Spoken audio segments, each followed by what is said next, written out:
여러분 안녕하십니까, 박영환입니다. 한 주간의 정치권의 뜨거운 이슈를 다뤄보는 국민 마수 시작합니다. 자, 대통령 선거가 이제 20일도 채 남지 않았는데 아침에 어느 신문이 올린 상반된 두 개의 신문 사설 제목이 현재 이슈를 좀 말해주는 것 같습니다. 헌법재판소가 공산국가 같다니 안 하느니 못한 김문수 후보의 사과. 또 다른 제목은요, 깨끗한 법정 세우자 이재명 후보의 발언 섬뜩하다. 이 두 개입니다. 탄핵과 내란에 강해서 허우적거리고 있는 국민의힘, 또 대통령 후보 방탄용 사법개혁에 돌진하는 민주당, 이렇게 보면 될 것 같습니다. 이 주제를 중심으로 두 분과 얘기 나눠봅니다. 먼저 국민의힘 홍석준 전 의원 나오셨습니다. 반갑습니다. 예, 안녕하십니까. 반갑습니다. 자, 김한규 민주당 의원입니다. 네, 안녕하세요. 김한규입니다. 네, 그러면 바로 첫 번째 주제 만나보시죠.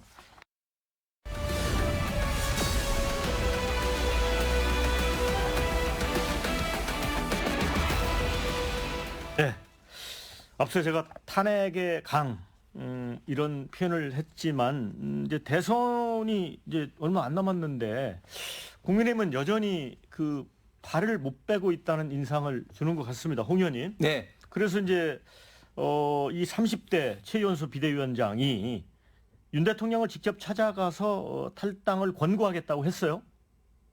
예, 그렇습니다. 김용태 비대위원장 어제부로 이제 비대위원장이 이제 취임하고 그런 이야기를 했죠. 저는 지금 윤석열 전 대통령의 탈당 여부가 그렇게 지금 현재 선거에 그 도움이 될까 이런 좀 기본적인 생각을 하고 있습니다. 왜냐하면 윤석열 전 대통령이 탈당을 한다고 해서 지금 국민의힘을 반대하는 어떤 좌파 진영이나 중도 진영 일부에서 이제 윤석열 전 대통령이 이제 탈당을 했으니까 국민의힘 후보 김문수 후보를 지지하겠다 이런 어떤 과연 생각이 들지 저는 부정적이고 오히려 괜히 긁어부스럼으로 윤석열 대통령을 지지하고 있는 당내 그리고 국민의힘 지지자들에게는 오히려 어떤 갈등과 그리고 분노를 불러키는 그런 어떤 측면도 분명히기 때문에 저는 물론 이제 윤석열 전 대통령이 본인이 이제 결심하셔서 탈당을 하면 어쩔 수 없겠지만 이것을 굳이 나서서 자꾸 이렇게 이슈를 만드는 것 자체는 지금 특히 대선 국면에서 김문수 후보에게 시기적으로 그렇게 결코 도움이 되지는 않는 이슈다. 그럼에도 불구하고 또 비대위원장으로서는 또 뭐 이런 어떤 이야기를 하는 것이 후보와는 다른 또 원보이스보다는 좀 다른 이야기를 하는 것도 뭐 때로는 뭐 필요하겠다 이런 생각입니다. 그 언론은 특히 이제 윤석열 대통령과 절연하라 이런 논조를 많이 펴는데 국힘 입장에서는 뭐 이게 긁어부스럼이 될 거다 이런 판단도 하네요. 네, 실제로 현장에서 선거 운동을 하다 보면 네. 많은 분들이 이번 선거가 왜 하게 되는지 당연히 얘기를 하십니다.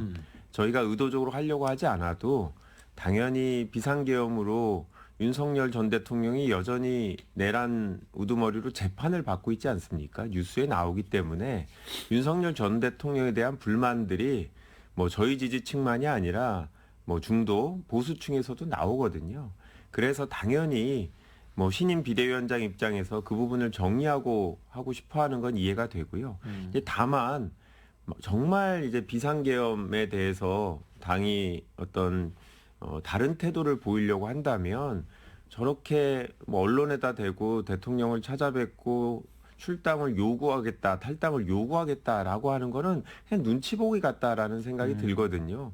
명확하게 그냥 방송으로 뭐 탈당을 해 주십시오라고 권유를 한다든지 아니면 뭐 출당을 한다든지 이렇게 해야 되는데 찾아뵙고 권유하겠다라는 거는 윤석열 전 대통령 측의 반응을 보려는 게 아닌가라는 생각이 들어서 실제로 김용태 신임 비대위원장이 정말 윤석열 전 대통령이나 아니면 그분을 지지하는 극우 성향의 국민들과 단절하려는 의도가 있는 건지 저는 뭐 진정성에 대해서 약간 의문이 드는 상황입니다. 실제로 김문수 후보하고 김용태 비대위원장 사이에 조금 생각이 좀 결이 다른 것 같거든요. 저는 당연히 이제 다를 수밖에 없고 저는 다른 게 반드시 나쁜 게 아니다. 저는 지금 현재 대선 국민에서 그런 것들이 김문수 후보만으로 흡입을 할 수 없는 중도층의 어떤 지지력을 소구할 수 있는 하나의 원인이라고 봅니다. 당연히 다를 수밖에 없죠.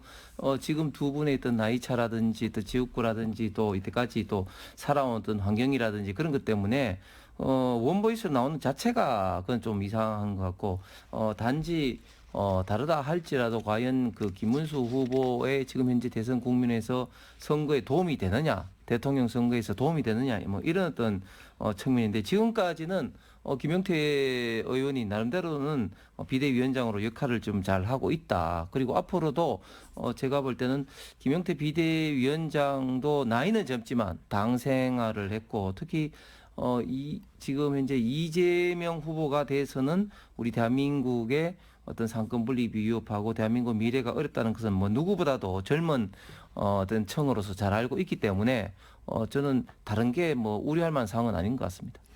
근데 저는 이게 당에서 윤석열 전 대통령의 탈당을 승부수로 얘기하시는 분이 있는 것 같은데 저는 오히려 자충수 같다라는 생각이 드는데요. 왜냐하면 언론에서는 또 김문수 후보가 윤석열 전 대통령하고 통화를 해서 탈당하지 말아달라 이런 얘기를 했다라는 또 보도가 나오고 있어서 진위 여부가 확인되지는 않는데 이건 분명히 당의 일부에서는 윤석열 전 대통령이 나가는 게 도움이 안 된다라고 생각하시는 분들도 있는 거잖아요. 그래서 오히려 말씀하신 대로 긁어부스럼이 된 것 같아요. 저는 분명히 윤석열 전 대통령이 탈당하는 게 실제로 국민의힘에 도움이 될 거라고 생각합니다. 탈당을 한다고 해서 기존의 윤석열 전 대통령을 지지했거나 아니면 국민의힘 내부에서 강성 지지층들이 갑자기 저희 당 후보를 지지하시지는 않을 거예요. 근데 분명히 국민들한테 주는 메시지도 있고 이번 선거에 누가 당선되느냐 이걸 떠나서 우리 사회가 원보이스로 정말 여야 보수 진보 다 같은 목소리로 최소한 이 불법적인 비상계엄은 파면할 정도로 중대한 일이고 다시는 이런 일이 있어서는 안 된다라는 점에 대해서는 공감대를 만들어야 되는 게 이번 선거 과정인 것 같은데 자꾸 국민의힘 내부에서 다른 목소리를 나오는 게 저는 국민의힘 입장에서는 자충수 아닌가라는 생각이 듭니다. 네. 그런데 이제 18일인가요? 일요일 날 이제 그 사자 토론이 있지 않습니까? 그런데 이제 윤 대통령과의 이제 절연 문제도 서로 말씀하신 것처럼 이게 도움이 될지 안 될지는 좀 엇갈리는 것 같아요. 그런데 이제 탈당을 하든 그게 자진 탈당이 되든 아니든 간에 그 디데이는 18일 이전에 이루어져야 되는 거 아닙니까? 분명히 이재명 후보가 김문수 후보에게 질문하지 않을까요? 예, 저는 굳이 그 시기를 논한다면 앵커께서 말씀하신 그 시기가 된다 보는데 좀 전에 이제 김한교 의원이 성부설 하는데 이걸 국민의힘 측에서 특히 김문수 후보가 성부수로 생각하지는 절대 않고요. 오히려 이런 것들이 언론의 어떤 질의응답하는 과정에서 이렇게 나오고 자꾸 이제 이게 이슈화 되니까 지금 이제 나오는 것 같습니다. 이게 제가 볼 때는 이런 어떤 민감한 시기에 결코 도움이 되지 않는 문제임은 분명하죠. 우리가 지금 국민의힘이 문제를 제기해야 될 이재명 어떤 후보의 지금 현재 독재 정부로 나아가는 이런 어떤 이슈라든지 정말 빅텐트가 애초에 했던 어떤 그런 것들이 되지 못하는 어떤 이슈라든지 수많은 이슈가 있는데 이런 어떤 이슈에 매몰되는 것 자체는 결코 도움이 되지 않는 거기 때문에 결코 이게 성부수라고 생각하는 사람 한 사람도 없다. 그리고 TV 토론을 말씀하셨는데 저는 TV 토론이 약간 좀 걱정되는 부분도 있는 게 과연 TV 토론 할 때 양자 토론도 있겠지만 또 삼자 토론 있으면은 이준석 후보의 스탠스가 어떻게 되느냐 하느냐에 따라 가지고 오히려 김문수 후보가 협공을 당할 그런 어떤 입장도 있기 때문에 TV 토론을 어떻게 넘기느냐 하는 것도 굉장히 큰 지금 상황에서 이슈가 될 것 같습니다.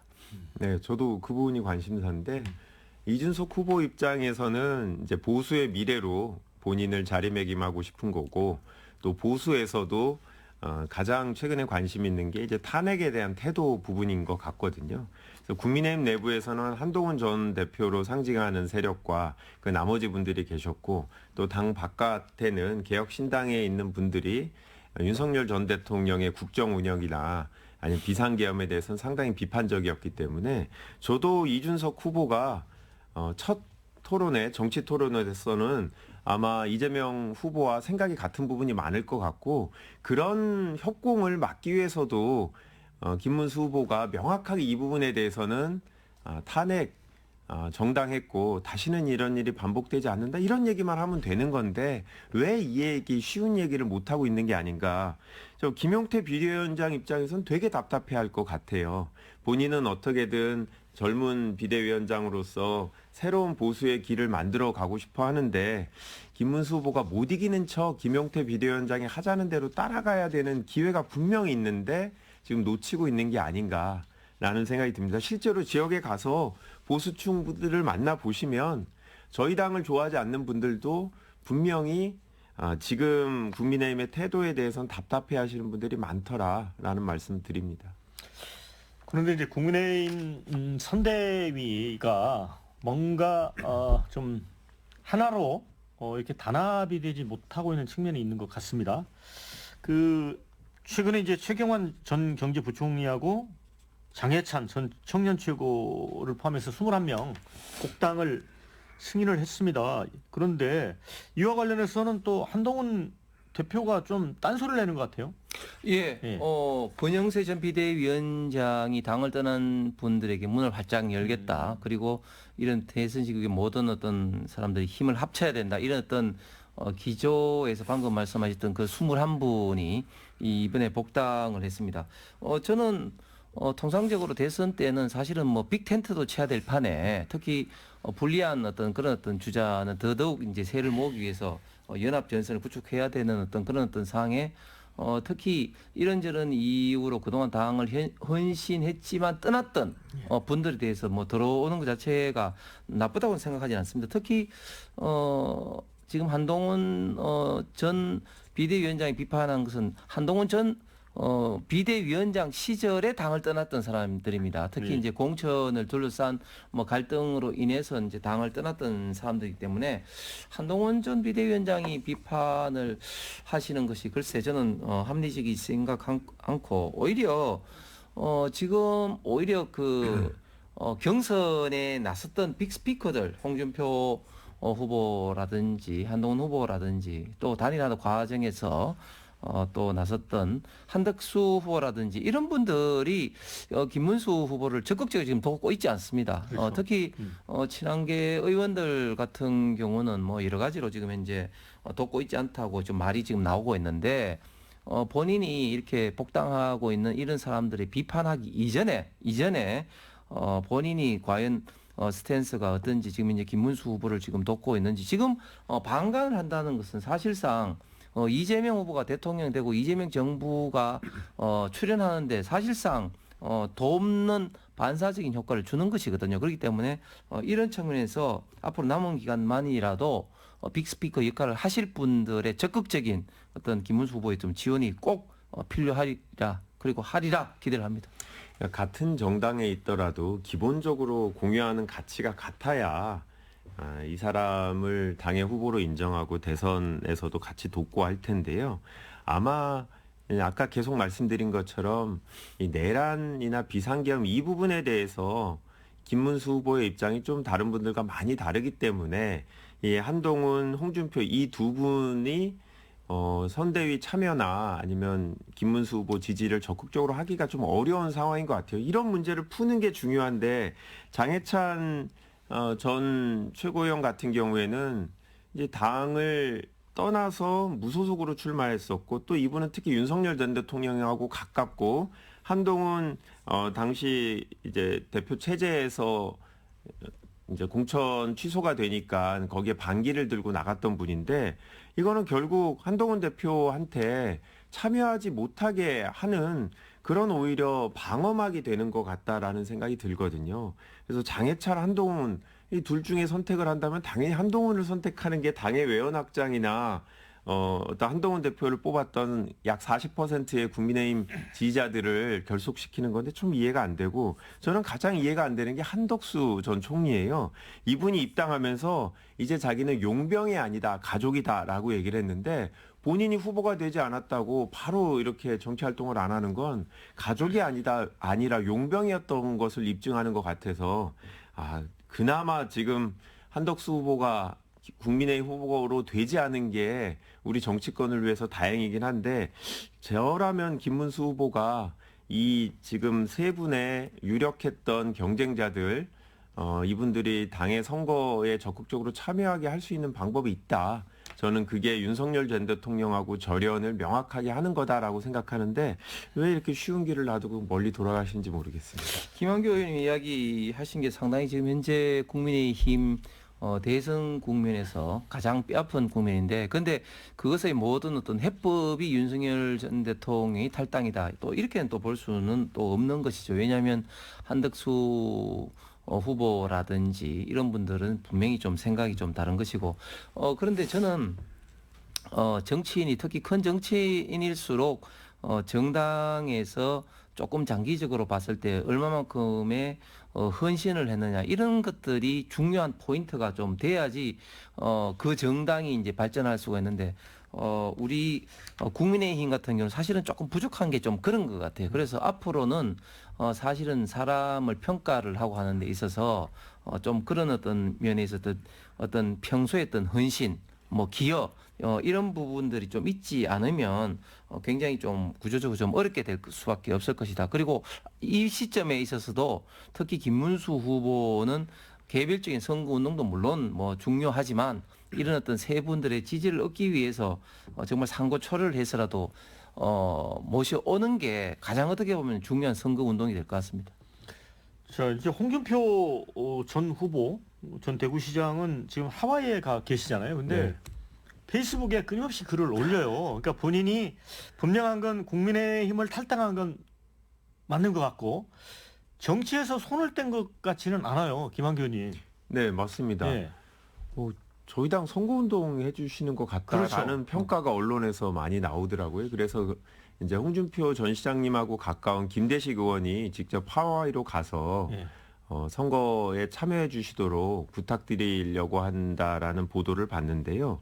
홍준표 전 시장 입장은 이해되는 부분도 있지만 저는 또 한편으로는 아니 그래도 당원들의 선택인데 국민의힘 내부 경선 룰에 따라서 본인이 당선되지 않은 건데 저렇게 하시는 건 좀 이해가 되지 않아요. 또 국민의힘에서 어떻게 보면 정말 독특한, 아니면 한국 정치사에 되게 독특한 분이에요. 왜냐하면 서울에서 국회의원 하시고 경남에서 또 대구에서 광역지자체장 하시고 대구에서도 국회의원 하시고 이렇게 지역구를 옮겨가면서 전국적으로 지지를 얻고 선거에서 당선된 분이 없어서 제가 봤을 땐 국민의힘의 혜택도 많이 본 분이라고 생각하는데 아무리 홍준표 시장님이 개인적인 능력도 있지만 그래도 정치라는 게 정당을 중심으로 하는 건데 본인을 대통령 후보로도 만들어줬던 정당을 이렇게 떠나는 게 맞나? 지금이라도 당을 바꾸기 위해서 충분히 노력할 만한 분인데 좀 정치권 후배로서 좀 안타까운 면도 있습니다.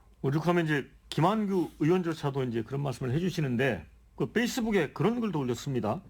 늘 조롱거리로만 여겨졌던 국민의 짐이란 말이 그야말로 국민의 짐이 되어 버렸구나.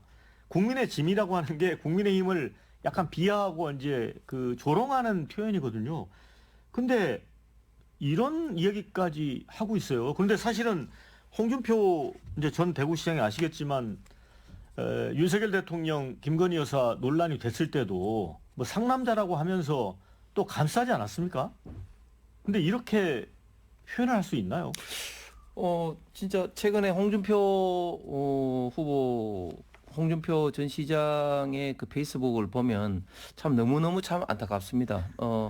본인이 지금까지 30년 동안 몸을 담았던 어떤 정당에 대해서 물론 뭐 쓴소리는 당연히 할 수 있지만 그러나 이렇게 중요한 그 대선 국민에서 쓴소리를 넘어서 비방과 저주에 가까운 이런 표현을 하는 것은 단순하게 국민의 힘을 비판하는 것이 아니라 본인이 지금까지 살아온 정치적 어떤 역정을 부정하는 겁니다. 예를 들면 계속해서 표현 중에 방금 그런 표현도 있고 또 뭐 노무현 전 대통령을 따라갔으면 뭐 어땠을까 뭐 이런 그렇죠. 표현 그다음에 예. 또 윤석열 전 대통령에게 니는 이재명 치하에서 10배는 더 당할 거다 뭐 이런 표현들은 사실은 과연 할 수 있는 표현인가 물론 홍준표 후보 전 시장님의 가장 독특한 캐릭터가 어떻게 보면 좀 독설, 뭐 당참 이런 건데 그런 것들이 지금은 좌파 진영에 대해서 과거부터 예를 들면 우리가 회자되는 이해찬 전 총리와의 어떤 그런 국회 어떤 설전이라든지 또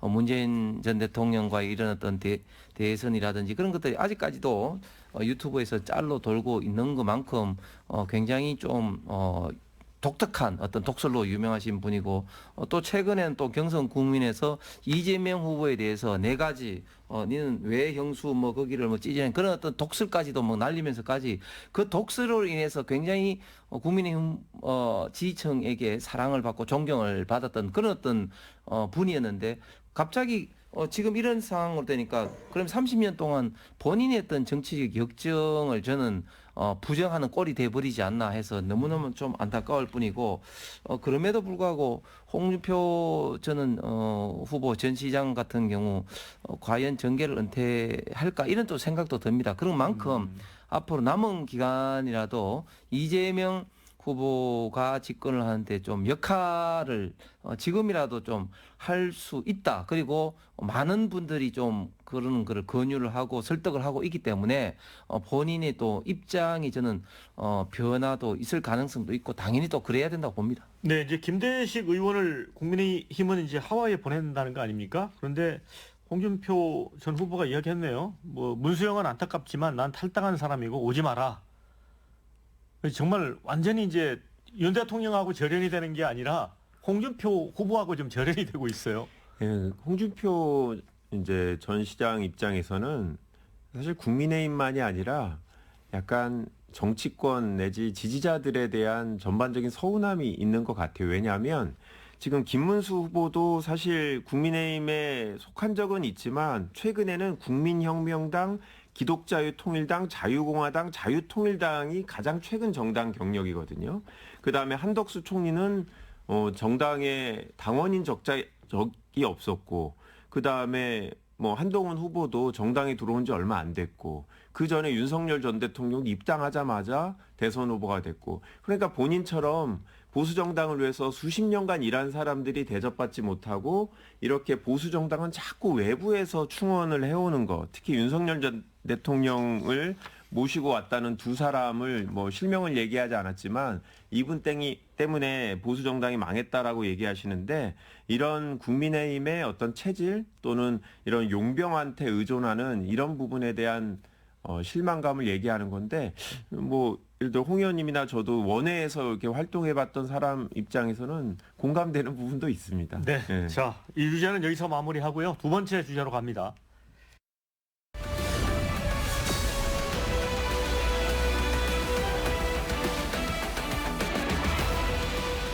네, 대통령 선거가 이제 20일도 남지 않았습니다. 그런데 지금 최근에 그 대선 여론조사를 쭉 보면은 그 1, 2 후보 간 이 격차가 전혀 좁혀지고 있지 않은 것 같습니다. 홍석천 의원님, 네. 왜 그런다고 보세요? 아니 근데 여론조사 기관마다 지금 다릅니다. 뭐 여론조사 기관마다 지금 좁혀지는 여론조사도 굉장히 지금 많이 나오고 있습니다. 여론조사 공정인가는 좀 좁혀졌다고 하대요? 아니 그 예. 공정뿐만 아니고요. 뭐 그저께 코프라란 여론조사 기관에서는 한 자릿수 8%로도 좁혀졌고요. 그래서 여론조사 기관마다 지금 현재 추세는 좀 다르다. 그럼에도 불구하고 사실은 역대 어느 대선보다도 지금 격차가 있는 것은 분명히 좀 사실이죠. 그리고 가장 좀 실망스러운 것이 사실은 그 애초부터 탄핵 정국에서 조기 대선이 일어났기 때문에 여론의 동향이 결코 뭐 유리하지 않을 거라고는 다들 뭐 예상을 했었고 이재명 후보의 여론을 좁히기 위해서 두 가지 어떤 카드가 있었다고 저는 생각했는데 첫 번째가 사법 리스크였고 그다음에 이제 빅텐트였는데 사법 리스크는 사실상 민주당의 이런 어떤 협박 압박에서 이제 공판이 연기되고 하면서 사실상 많이 사라지는 분위기고 빅텐트도 경선 과정에서 컨벤션 효과가 이루어지지 못하고 특히 최종적으로 한덕수 후보와의 이런 어떤 단일화 과정도 여러 가지 어떤 잡음 때문에 실망과 때로는 또 분노를 산 이런 것 때문에 사실은 그 직후에 사실은 어느 정도 마치면은 이재명 후보와 뭐 그 뒤처지긴 뒤처지지만 상당히 따라붙을 거다는 생각을 했었는데 그렇지 못하다는 게 지금 굉장히 좀 뼈아픈 어떤 그런 사실입니다. 그럼에도 불구하고 저는 이런 어떤 차이가 지속되지는 않을 거다. 왜? 우파 보수 국민들 사이에 단일화 과정에서 실망의 분들이 지금은 뭐 여론조사에 응하지도 않고 하지만 그러나 결국은 투표에 참여를 하고 또 나름대로 좀 지지율이 추세적으로 상승 곡선은 어느 정도는 보일 거다. 그리고 마지막에도 여러 가지 좀 이준석 후보와 있던 단일화라든지 이슈가 충분히 있기 때문에 끝까지 대해서는 뭐 봐야 될 거라고 생각합니다. 김한규 의원께서는 어떻게 보세요? 이제 민주당은 지난번에 보니까 55%를 목표로 세운 것 같아요. 이게 정말 달성 가능하다고 보십니까? 뭐 쉬운 목표는 아니죠. 말씀하신 대로 우리나라는 기본적으로 진보와 보수 지지층이 크게 차이가 나지는 않습니다. 개별적인 어떤 이슈나 아젠다 때문에 영향을 받을 수 있지만 저희가 55%를 얻으면 김문수 후보가 45% 미만으로 가야 되고 이준석 후보도 있기 때문에 10% 이상 차이 나기는 쉽지 않은 선거죠. 그런데 한 발짝 떨어져서 지금 상황을 보면 정말 어마어마하게 매력적인 후보가 아닌 이상 자당의 전 대통령이 탄핵이 됐는데 국민의힘이 이기기는 쉽지 않은 선거죠. 저는 국민 대다수도 이런 분위기를 인지하고 있다라고 생각하고요.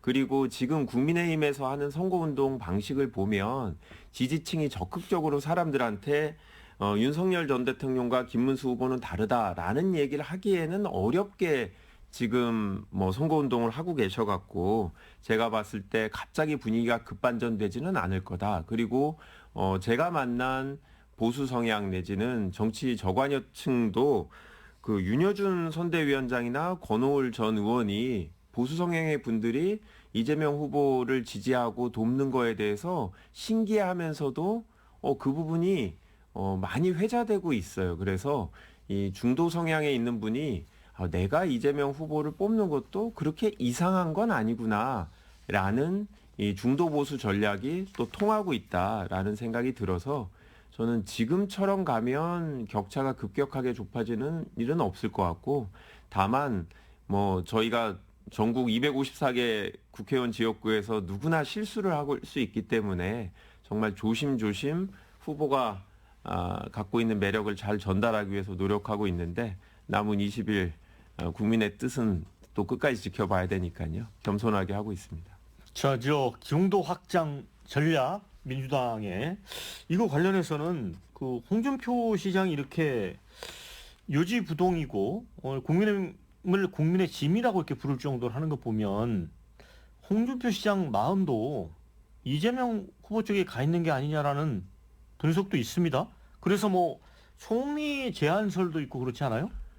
그거 실질적으로 그런 게 있었습니까? 뭐 그 양측이 그 사실 무근이다고 일단 네. 부정을 했죠. 그럼에도 불구하고 일단 그런 이야기가 나온다는 자체가 사실은 국민의힘과 김문수 후보에게 좋은 게 아니죠. 그렇죠. 뭐 조금 전에 우리 김한규 의원님 말씀하셨습니다만은 뭐 그노로 윤여준 장관이라든지 전 장관이라든지 이런 분들이 어떤 영향이 없다 할지라도 일단은 이미지상으로 그런 분들이 가는구나 이런 어떤 생각을 미치는 효과는 분명히 있다고 봅니다. 그런데 따지고 보면 윤여준 전 장관 같은 경우는 사실은 그동안에도 진보와 보수 좌와 우를 뭐 왔다 갔다 하신 분이에요. 그분이 뭐 보수의 책사라고 했지만 뭐 보수의 책사라고 하기보다는 좌우를 왔다 갔다 하신 분이 그래서 사실 따지고 보면 우파 보수에 있던 분도 아닌데 어쨌든 그런 어떤 전략을 지금 민주당이 펼치고 있고 그런 게 좀 일부 먹히고 있는데 그런데 그런 분들하고 지금 이제 홍준표 전 대표 후보하고는 입장이 완전히 다르죠. 그렇죠. 그런데 최근에 홍준표 후보 관련된 뭐 홍사마로고 지지층의 일부 뭐 극히 일부인데 뭐 이재명 후보 지지선을 했다든지 뭐 또 뭐 불발언됐지만 이병태 전 카이스트 교수가 또 뭐 민주당 그 선대위 가려고 했다든지 그런 것 자체가 홍준표 후보가 좀 흔들리는 게 아니냐 이런 어떤 의구심을 지금 받고 있습니다. 뭐 그래서 그런 것들 자체가 사실상 이재명 후보를 도와주는 거기 때문에 이 점에 대해서는 홍준표 후보도 좀 입장을 명확하게 좀 하실 필요가 있다고 봅니다. 그래서 이 홍준표 총리설과 관련해서는 이제 그런 분석 기사들이 있어요. 그러니까 이재명 후보가 집권 후에 이제 강한 개혁 드라이브를 걸었을 때 홍준표 총리 체제에서는 보수층을 다독일 수 있고 나름대로의 정당성과 명분을 갖고 갈 수 있다. 근데 반면에 이분이 별명이 독거다이잖아요. 그래서 과연 컨트롤이 가능할까? 네. 컨트롤은 예. 안 되는 분이죠. 홍준표 전 시장이 총리가 된다면 그거는 컨트롤을 하는 게 아니라 서로 정말 대화 타협을 통해서 대통령과 총리가 권한을 나누고 서로 협의를 하지 않으면 이분께 총리를 맡길 수는 없는 분이라고 생각합니다. 그리고 이분이 뭐 남의 얘기를 그냥 본인이 동의하지 않는데 듣는 분은 아닌 것 같고요. 근데 저도 실제로 그런 뭐 홍준표 총리안이 논의되고 있다라는 얘기는 못 들었습니까? 당에서. 당에서는 특히 지금 저희가 당선을 전제로 해서 뭐 조각을 한다라든지 이런 부분은 절대 사실이 아니다라고 하고 당 내부에서도 그런 논의를 절대 못 하고 있는 상황인데요. 그런데 이게 어떻게 나왔는지 모르겠지만 국민들이 볼 때 이재명 후보는 정당이 달랐던 홍준표 전 시장도 총리로 모실 수 있는 분이다라는 이미지를 주는 거는 실용적이고 중도 보수로 확장할 수 있는 의지가 있다라고 국민들께 보여주고 언론도 그럴 가능성이 있다라고 보기 때문에 기사를 쓰는 거라 뭐 저 입장으로서는 상당히 좋은 이제 선거 상황이다라고 생각이 들고요. 저는 정말 누가 되더라도 다음에는 지난 3년처럼 이렇게 갈등, 물론 이 갈등에는 저희 당의 책임도 없지는 않습니다만 이렇게 반복돼서는 안 된다라는 공감대는 여야 다 어느 정도나 갖고 있어서 뭔가 이제 진보 보수를 다 이렇게 대화하고 좋은 관계를 가질 수 있는 분이 총리가 있어야 된다라는 어떤 국민적인 바람이 홍준표 총리설이 좀 더 신빙성 있게 들리는 게 아닌가 싶습니다. 홍 의원님, 네. 김민석 민주당 상임 공동선대위원장이 그런 얘기를 했어요. 앞으로 이제 이재명, 김문수 후보 격차도 줄어들 거고, 김문수, 이준석 단일화 가능성도 90% 이상 본다. 치열한 백병전에 대비해야 된다. 이거 어떻게 해석하고 있습니까? 최근에 민주당의 기조가 보면 그 전에는 압도적인 승리라고 이제 강조를 예. 했는데 55%. 예, 지금은 이제 바뀌어서 이제 반드시 승리라고 이제 네. 했습니다. 왜 그런 바뀌었냐면 사실 우리 그 대한민국 국민들이 합리적인보다는 좀 감정에 좀 약하고 특히 대선 같은 이 큰 선거의 감정선을 건드린 것이 저는 두 가지 요인이라고 봅니다. 하나는 동정 여론이고 또 하나는 견제 심리입니다. 예. 지금 민주당이 입법부를 장악을 하면서 어떤 문제가 일어나고 있는지 국민들이 잘 알고 있습니다. 입법 폭주, 예산 폭주, 탄핵 폭주를 통해서 굉장히 우리 지금 대한민국을 어지럽게 하고 있고 물론 뭐 보는 시각은 다르겠지만 뭐 그렇게 해서 지금 현재 윤석열 전 대통령도 이제 비상계엄을 했다는 그런 보는 시각도 국민들 사이에 굉장히 많이 있죠. 자, 이런 상황에서 민주당이 이재명 방탄을 위해서 이재명 보호법을 마구마구 지금 현재 발의를 하고 있습니다. 대부분 99.99%가 전부 다 위헌 이 농함에도 불구하고 지금 민주당이 밀어붙이고 있죠. 또 대법원에 대해서 저희들 대법원장이라든지 또 주기현 판사라든지 본인들이 마음에 들지 않은 판결을 한 법관들에 대해서 표적을 찍어서 지금 자표를 찍어서 지금 공격을 하고 있습니다. 이런 어떤 상황에서 이재명 후보가 되면 기존에 입법부 장에 행정부 장 그리고 사법부까지 장악이 됐구나 뭐 이런 어떤 우려는 분명히 많은 국민들이 지금 갖고 있습니다. 그런 것을 잘 알고 있는 민주당에서도 이제는 조금 로우킥으로 하는 어떤 그런 게 아닌가 그렇게 보여지는데 그럼에도 불구하고 말은 그렇게 하는데 또 행동은 전혀 다르죠. 왜냐하면 사실은 이런 대선 같은 민감한 시기에는 사실은 민감한 이슈를 안 건드리는 게 보통 상례인데 지금은 막 민감한 이슈를 막 공격 앞으로 막 하고 있는 거죠. 왜냐하면 뭐 그럼에도 이긴다 이런 어떤 뭐 좋게 말하면 자신감이고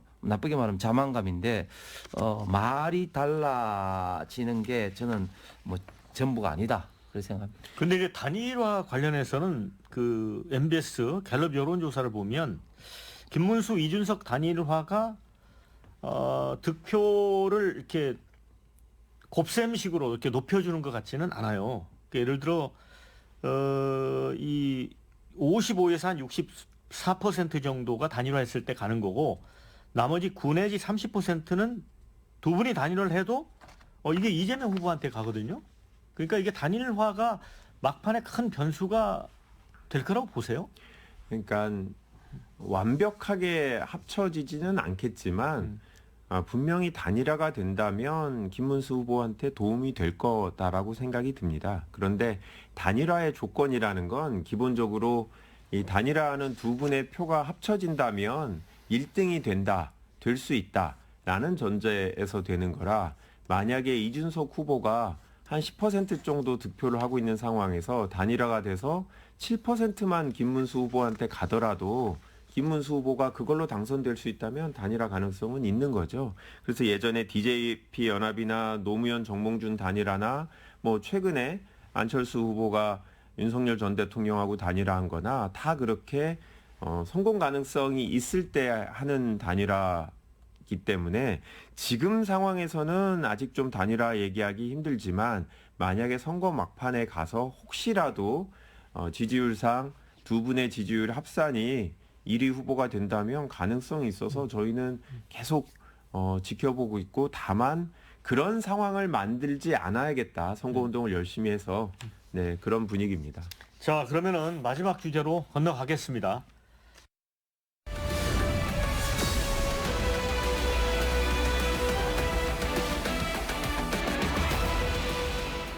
자, 이제 민주당이 윤석열 전 대통령 내란 혐의 사건을 맡은 쥐기현 서울중앙지법 부장판사에 대해서 눈살롱 접대 의혹을 제기를 했습니다. 법사위에서 김영민 의원이.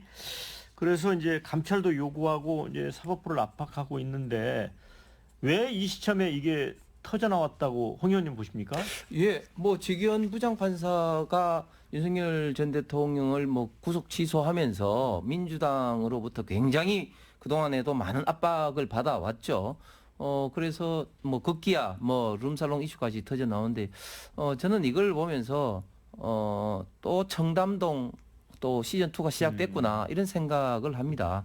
뭐 구체적으로 뭐 있으면 문제가 있으면은 구체적으로 이야기를 하면 되는데 또 뭐 제보를 받았다 이런 식으로 두리뭉실하게 좀 이야기를 하면서 지난 비상계엄 직후에 김어준 씨가 나와가지고 뭐 암살 제보를 받았다 뭐 이런 거하고 또 맥이 닿는 거죠.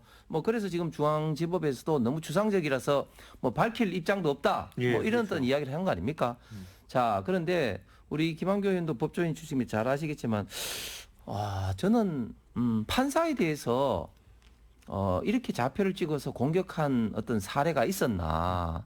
그리고 뭐 지기현 부장판사뿐만 아니라 지금 이제 조희대 대법원장에 대해서도 비록 청문회에 나오지는 않았지만 뭐 청문회를 한다. 또 특검법도 지금 발의가 지금 되었고 또 지금 공수처에서 수사가 배당해서 수사를 한다, 탄핵을 한다 이렇게 압박을 가하고 있는데 그 두 분의 공통점이 뭡니까? 결국은 민주당이 기대하지 않았던 그런 어떤 판결을 내리는 어떤 분들이란 말이죠. 그렇기 때문에 지금의 민주당의 태도는 이재명 후보나 민주당에 유리한 판결을 내리면 정의로운 판결이고 헌재처럼 그다음에 그렇게 생각하지 않는 판결은 문제가 있다. 정치 개입이다. 이런 식으로 사법부를 협박 압박을 하고 해당 판결을 한 법관들에게는 좌표를 찍어서 공격을 하는데 이런 식의 행태가 과연 우리 대한민국 법치주의 어떻게 될 것인가 참으로 걱정스러울 수밖에 없고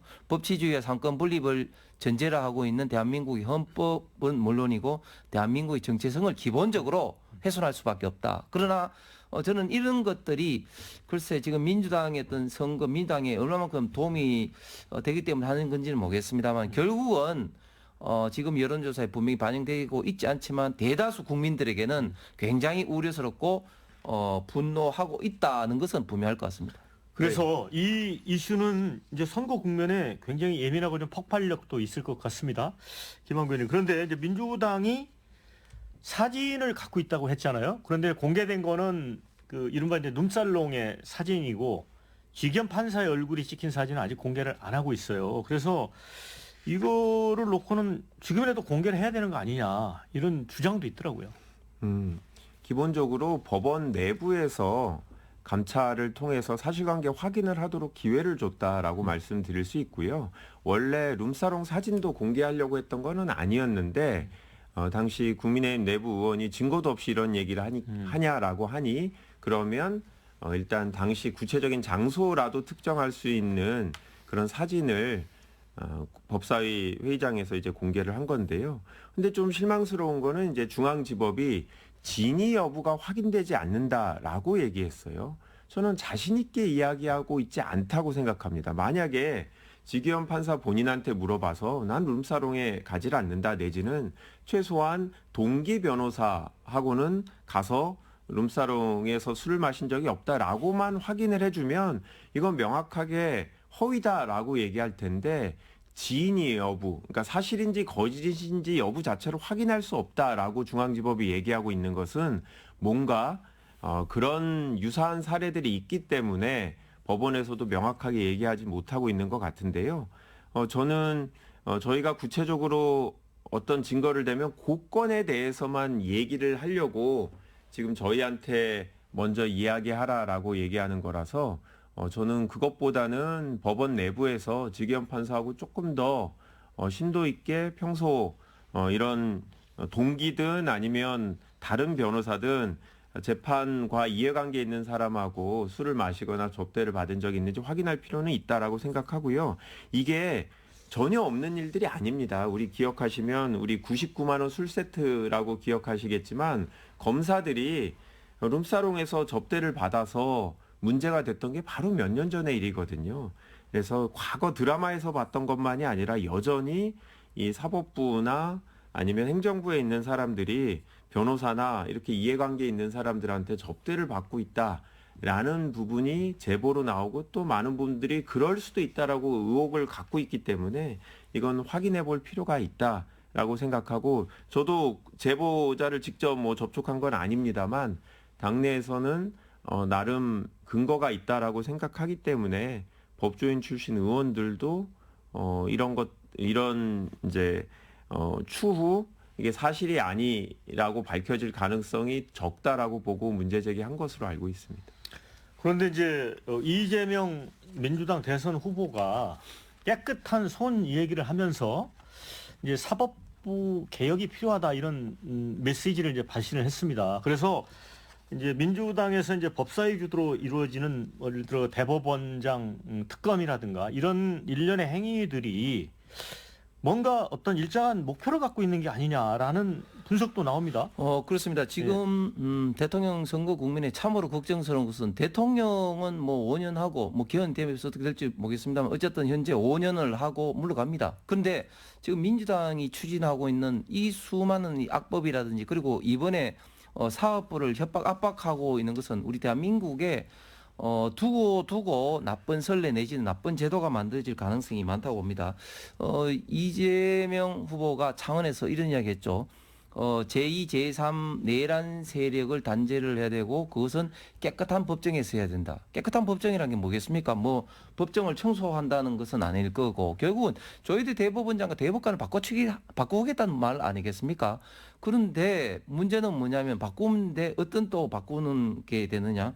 지금 민주당의 법원 조직법에 보면 처음에는 대법원의 인원을 대법관 인원을 30명에서 지금은 또 100명으로 지금 늘리겠다. 그리고 그 늘리는 어떤 그 기존에는 판검사 자격증이 있어야 되는데 이제는 그런 어떤 자격증도 없애는 그런 안이 막 올라오고 있단 말이죠. 그것은 좌파 시민 활동가들이 대법원에서 대법관을 할 수도 있다는 그런 어떤 법의 내용인데 과연 이런 식으로 우리 대한민국의 그 사법제도를 만들면 이게 법치주의냐? 이게 이재명과 좌파 진영을 위한 그런 어떤 사법부 법정을 만드는 것이기 때문에 이제는 유전 무죄가 아니라 좌파 무죄 우파 유죄가 되는 그런 어떤 세상이 이제 만들어질 가능성이 저는 굉장히 농후하다 보고, 그리고 좀 전에 그 김 의원께서 뭐 검사들 그런 사례가 있겠죠 당연히. 그런데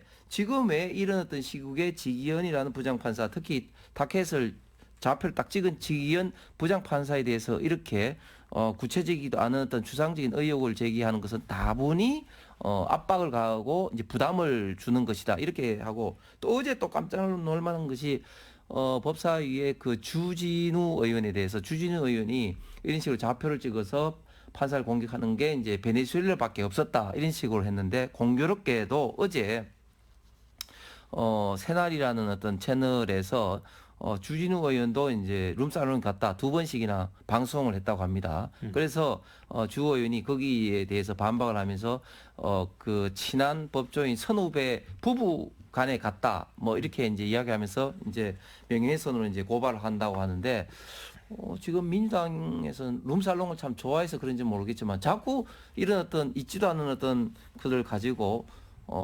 판사들을 좌표 찍어서 하는 이런 어떤 태도는 우리 대한민국의 역사상 법치주의 역사상 대단히 지금 부적절하다고. 아니 그런데 그런데 이제 아니 유튜브 네. 방송이 민주당은 아니잖아요. 민주당이 좋아해서 주진우 의원에 대해서 문제 제기했다라는 거는 그건 사실이 아니다라는 점은 좀 짚고 넘어갔습니다. 네, 제가 좀 예. 김한규 의원께 물어보고 싶은 거는 그거예요.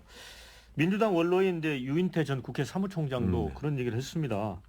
이재명 후보 잘 나가고 있는데 사법부를 흔들 필요가 있느냐, 이거 표를 갉아먹은 게 아니냐. 그런데 이재명 후보는 또 깨끗한 손 하면서 법원 얘기를 했단 말이에요. 그러면 이재명 후보가 의중이 좀 담긴 거 아닙니까? 뭐 이재명 후보의 의중이라기보다는 이제 국민들께서 이 대법원이 재판을 통해서 대선에 관여하려고 했다라는 인상을 많이 갖고 계신 건 맞습니다. 그렇기 때문에 향후 사법부나 헌법재판소나 일단 국민을 대표해서 결정을 내리는 기관들이 국민들이 신뢰할 수 있는 어떤 정치적 성향을 드러내지 않은 분들로 채워져야 된다라는 점을 말씀을 드리는 거였고요.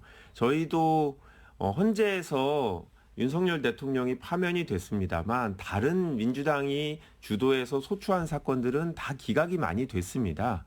그 말은 헌재가 반드시 민주당 편이 아니고 또 국민의힘한테 항상 부정적으로 결정을 내리는 기관이 아닌 건데요. 지난번 이재명 대표에 대한 그 공직선거법 대법원 사건은 신기하게 본인이 임명한 사람에 따라서, 그러니까 윤석열 전 대통령이 임명한 10명의 대법관과 문재인 전 대통령이 임명한 2명의 대법관이 생각이 완전히 달랐다라는 게, 야, 이게 대법원도 정치적인 성향이 너무 드러나는 거 아니냐라는 의구심이 있기 때문에 어떻게든 향후 정부에서는 그런 정치적 성향이 드러나지 않게 재판을 하게 하고 또 그런 성향이 적은 분들로 대법원이 구성대로 해야겠다라는 생각을 저희는 갖고 있습니다. 다만 대법관 숫자를 늘리거나 하는 부분은 본회의에서 좀 더 심도 있는 논의를 해야 된다고 생각합니다. 저 같은 경우도 뭐 100명으로 늘리는 게 맞는지에 대해서 확신이 전혀 아직은 안 들고 있는 상황인데 대선 전에 본회의를 열어서 통과시킬 가능성은 저는 없고, 이 부분은 향후 5년이 아니라 향후 몇십 년 동안 사법체계의 시스템을 바꾸는 거라 심도 있는 논의가 필요하다라는 점에 공감을 합니다. 김한규 의원 같은 분들이 민주당이 많아야 되는데 그렇지 않아서 참 걱정이고, 물론 당연히 대선 전에 하지 않겠죠. 왜냐하면 대선 전에 해봤자 또 거부권을 또 행사할 거기 때문에. 그래서 지금까지는 민주당이 좀 굉장히 문제되는 법안을 발의를 하더라도 그것이 이제 거부권으로 좀 제어가 되는데, 이제 만약에 정부가 바뀌어서 거부권마저도 없다면 그런 위헌적 성격의 대한민국 미래에 엄청난 영향을 미칠 수밖에 없는 법들이 지금 이제 마구마구 지금 대기하고 있는데, 그런 것들이 통과될 우려가 굉장히 많다. 이런 점을 저는 국민들이 분명히 주시를 하고 있다고 생각합니다. 이건 두 가지 방법으로 제어할 수 있습니다. 첫 번째는 일단 당장 내년에 지방선거가 있습니다. 만약에 이재명 대통령과 민주당 여당이 그런 식으로 불합리한 법들만 통과시킨다면 내년 선거로 심판을 해주셔야죠, 국민들이. 그리고 위헌적인 법률은 위헌법률 심판 제청 사건이나 헌법소원형 위헌 심판 제도가 있기 때문에 그런 부분은 헌재가 잘 판단해 주시리라 생각합니다. 걱정하지 마시고 투표해 주십시오. 자, 이제 마무리해야 될 시간이 네. 됐어요. 1분씩 시간을 드리겠습니다. 못한 말씀 먼저 홍 의원님.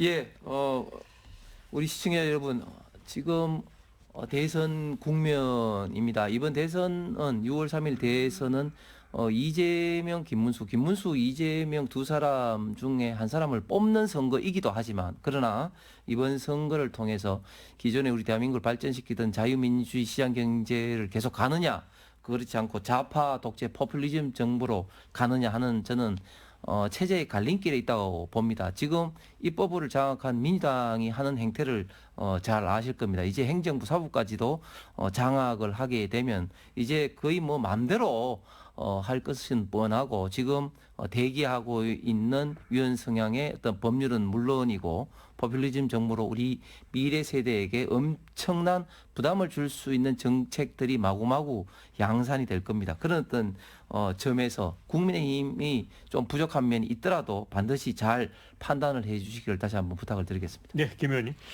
저희 민주당은 앞으로 국민의 눈치를 많이 보겠습니다. 정치는 국민의 목소리를 귀담아 듣고 이거를 국정 운영에 반영하는 건데요. 저희가 소통 투어라는 방식으로 선거운동을 하면서 많은 분들의 목소리를 듣고 있습니다. 향후에는 꼭 국민들의 목소리를 듣고 국민들이 공감할 수 있는 그런 정치를 하겠고요. 경제가 많이 어렵습니다. 앞으로는 정치권에서 이념적인 얘기보다는 실제로 어려운 국민들의 삶을 어루만지고 해결책을 제시하는 정치를 하겠습니다. 우리 이재명 후보가 성남시장과 경기도지사 그리고 민주당의 당대표로서 성과를 보여드리는 바 있습니다. 실력 있는 실용적인 이재명 후보에게 기회를 주시면 중도 보수까지 아우르는 그런 통합형 대통령이 되도록 저도 돕겠습니다. 네. 두 분 마스토론 여기서 접어야 될 것 같습니다. 함께 시청해 주신 여러분께 감사의 말씀 드리고요. 자, 두 분도 수고 많으셨습니다. 저는 다음 주에 찾아오겠습니다. 자, 수고하셨습니다. 감사합니다. 감사합니다.